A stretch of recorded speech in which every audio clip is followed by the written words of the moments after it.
Bună! Astăzi vreau să vorbesc puțin despre schimbare.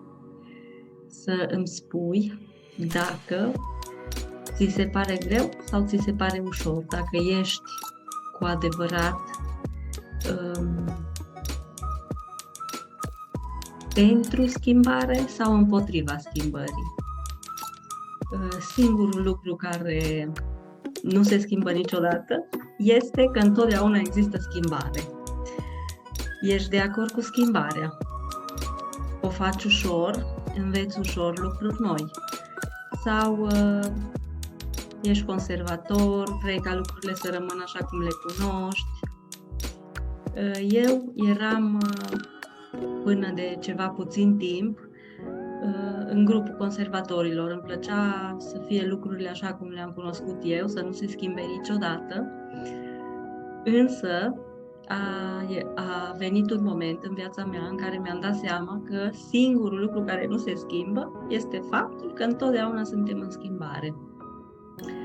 Se schimbă timpul, se schimbă anotimpurile, se schimbă fiecare persoană în fiecare zi, ni se schimbă celulele, fiecare celulă are un anumit timp, apar noi meserii, dispar unele pe care le știam și astăzi nu mai sunt.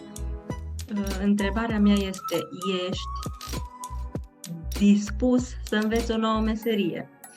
Cu tot ceea ce trăim, tot globul pământesc, vrând sau nevrând, ne-a afectat și multe persoane au rămas fără un loc de muncă și fără o modalitate de a-și câștiga pâinea cea de toate zilele.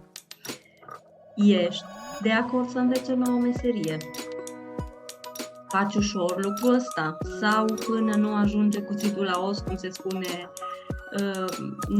nu e nicio măsură și încerci tot timpul să aștepți că poate o să mi se ivească și mie ceva. Dacă ești de acord, te invit, hai alături de noi să înveți o nouă meserie.